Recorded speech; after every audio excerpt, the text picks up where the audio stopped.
Hey y'all, Josh here, and I just realized that road trips are for bona fide virgins, and I don't want to be one of those. I need to prove that I'm a real racer, but without all that adventure BS. You know what I mean? Bro, what the hell? You're on the wrong set. Huh? Yeah, you're right. I ain't from Ohio. I'm from California, dude. Also, bro, I'm super bored and I've already tuned out of the video along with, 60% of the other viewers that have already left. So, I'm out. See ya. Huh, that seemed a little rude. Oh well. Let's get back to the actual set that I'm, familiar with. Come on. I don't know why they didn't like that bit. I thought that bit was pretty funny. We're gonna be looking at Road Trip Arcade Edition. That's right. I can review GameCube games too. Now, let's get this review started. Huh?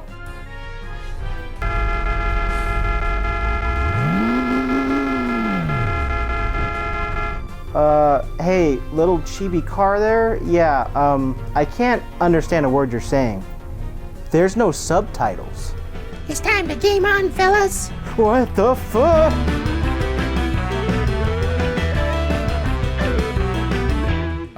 Yes. We're back for another episode of Watersurf's Gaming Hour. It's now been over a year since the series started, and this is the 7th episode. Y'all have liked it enough for me to keep going with it. As a thank you, we're looking at the spin-off game from the pilot episode, which was Road Trip or Road Trip Adventure for you Europeans. I'm American right now, thank you. You're only European in the bathroom. Oh, I told the joke wrong. Man, you just really made me regret saying that last line. Okay, well, the game we are taking a look at for this marvelous episode is Road Trip Arcade Edition, or Gadget Racers in the PAL region. It's also just called Choro Q with an exclamation point in Japan. I'm not going to get into the weird naming across the regions, as that would be a whole video in itself. This GameCube exclusive takes the racing from Road Trip and is just an arcade racer. Wait a minute. So no adventure, no story. Huh, I guess I will be a Wii racer. Oh, the line says real. My bad. Getting your engines ready, we're greeted to a menu screen. I know, crazy, right? Well, throwing you right in, you got to name yourself for your save file. I went with Jabungus because it sounded funny to me. Then, it's time to pick a car and then see all the different modes and such. It's typical menu crap. There's even an option to connect your Game Boy Advance, but I didn't care enough to explore that feature, so yeah. I am so sorry, my road trip shifting gears for GBA fans out there. I know you're all going to be disappointed that I'm not going to be covering it, but I guess I'll just let my reputation tank for this one. Forgive me. Speaking of tanks and we're going to take a look at the mini-games before we get into the racing part. Trust me, that will be the bulk of the video, but I have to talk about all these janky-ass mini-games first. The first one, though, is sort of related to tanks. Eh? No, we're not looking at Seek and Destroy right now. Oh.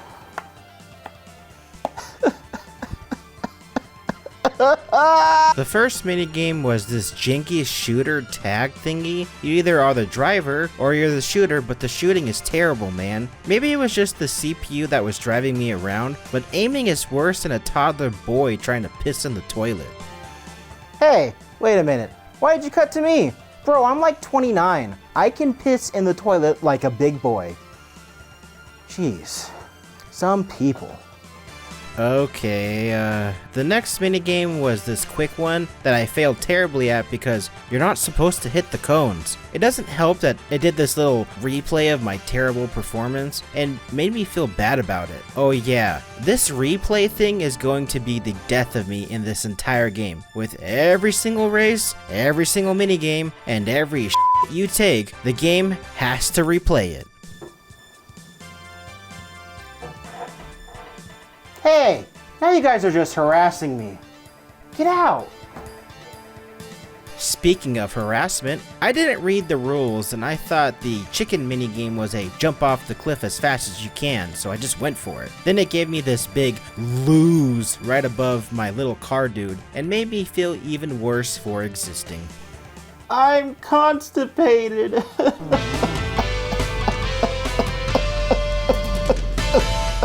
That's going to be enough for the minigame segment. I would go into detail about drag racing, but it's just driving a straight line as fast as you can. I'd assume most of you get the idea. Oh yeah, there are other minigames, but I don't care enough to talk about them as we're here for the racing, bro. Ah, yes. This is the part of the video where it's time to drift into the bulk of the game. We're here on this dumb old racetrack, and we got some cars lined up ready to go, bro. Oh look, here's one coming right now. Hello there, little fella. What's your name? Kevin. What the fuck? This is where I'm going to diverge from the normal way other creators may have talked about this game, as there is only 3 racing modes and 6 courses to talk about. It really is an arcade racer, as you're pretty much going for the high score. I would even dare say this game is more meant for multiplayer or a quick 30-minute play session. I did this all in one sitting on a random Saturday evening because I have a problem.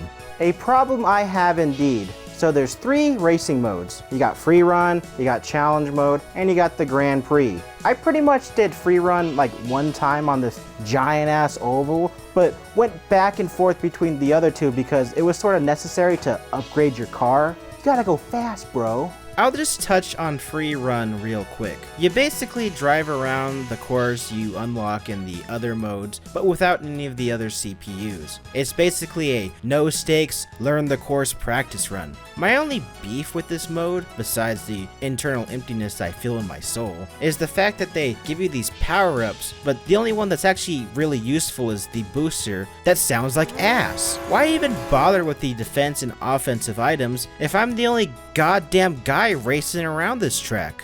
I don't know what the hell the narrator's talking about. I love being out here by myself. Hey, you ain't doing that funky thing on me again there, little car friend. This bit's getting, really old. What could you even possibly do this time? Editor's note. Why?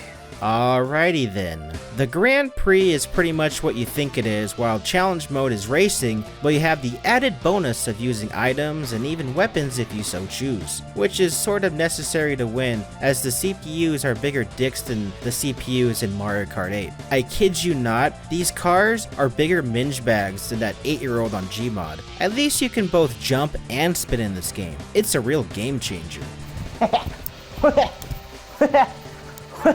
Yeah? What do you think of that? You can't touch me and my jumping and twisting ability. Come on, step it up. Wait a minute, is that a nuke?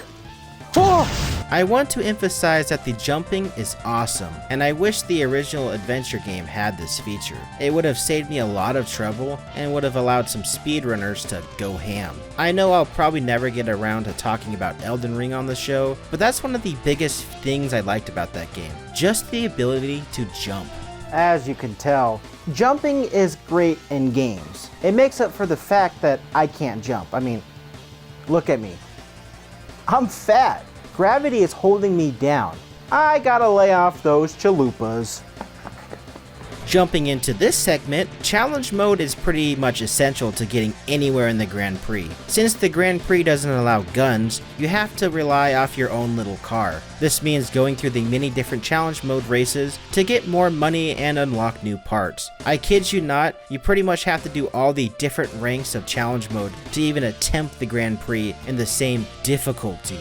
So it's pretty much the same thing as the original adventure game, and that's that you need better equipment. Having terrible tires on a dirt road really hinders your progress. It's okay though. There's one great thing about challenge mode, and it lets you have these bad boys.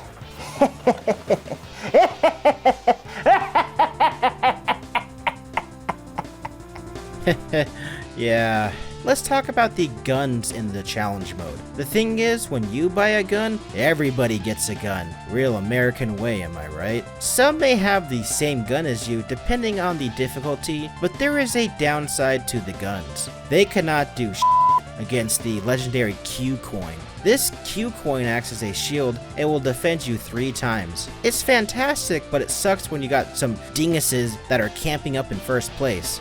Ah yes, it's going to be a legendary battle. Up in arms, my brothers, as we're going to take down the Grand Prix. To battle! Oh no.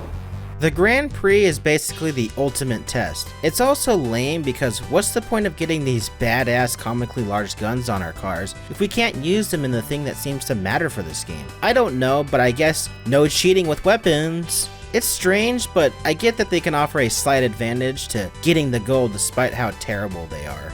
Let's finally dive into the Grand Prix itself, along with talking about the courses.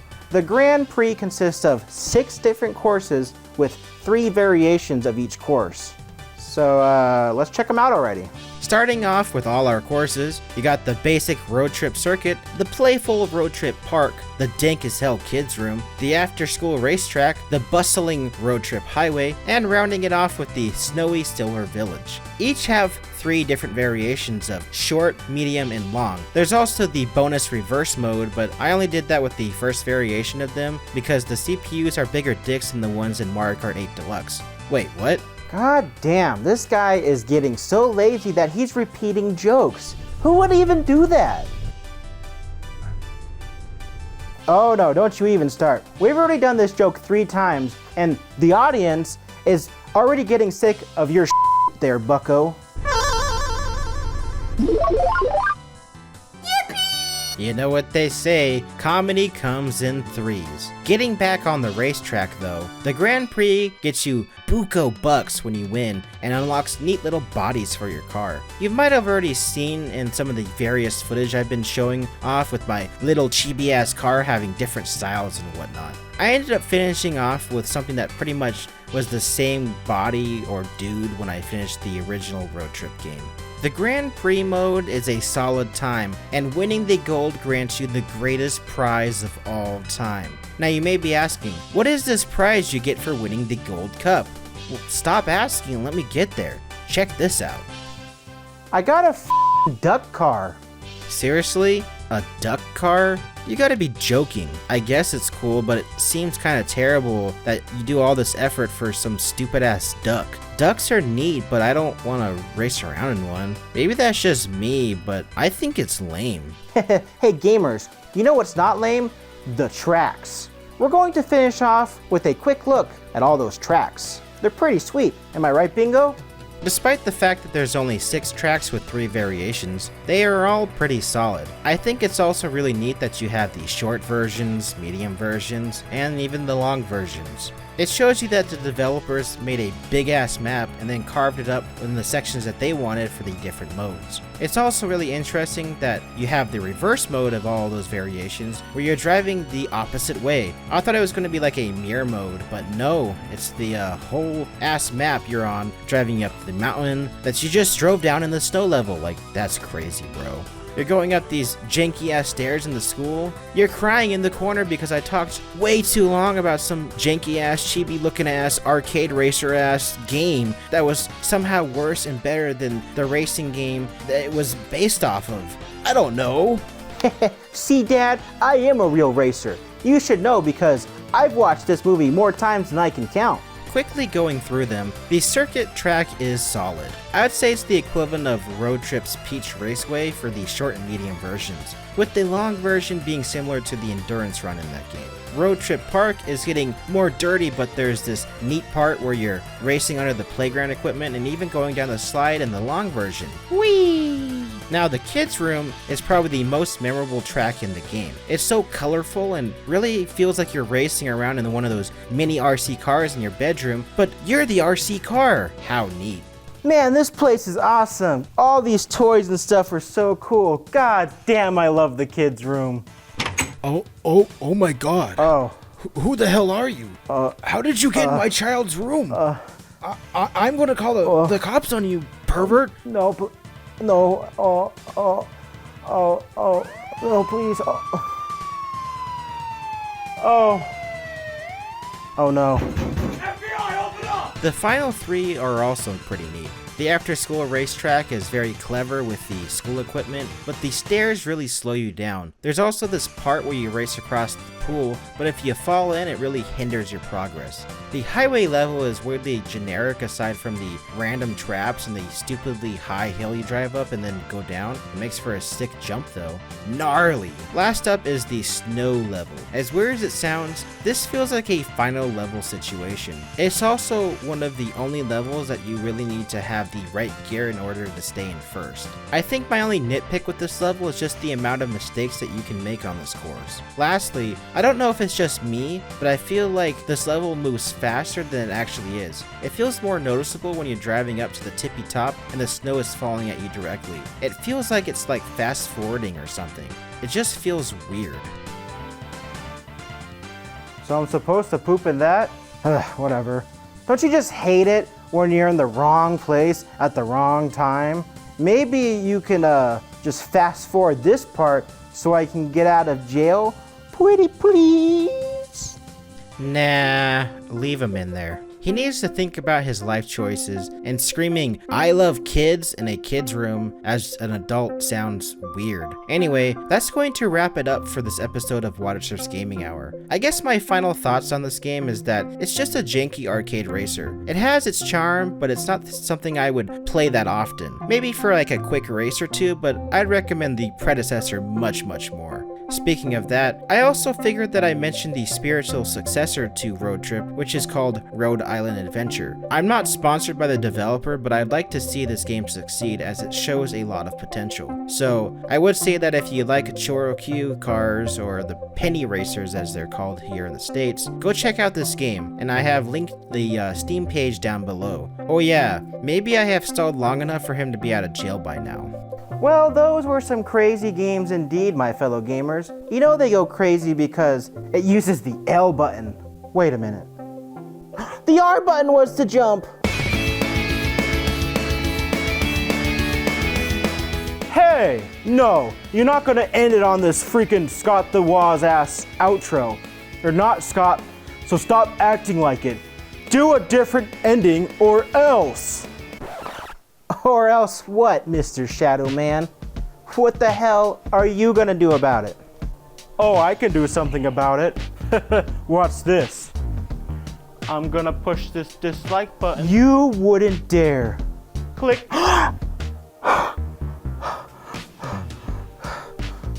Yeah? What you gonna do about it? Yeah, nothing really. I'm sorry for, making a joke that I thought would be funny. If it means that you and all of you guys dislike the video for it, so be it. Really? Nah. Roll the credits, biatch!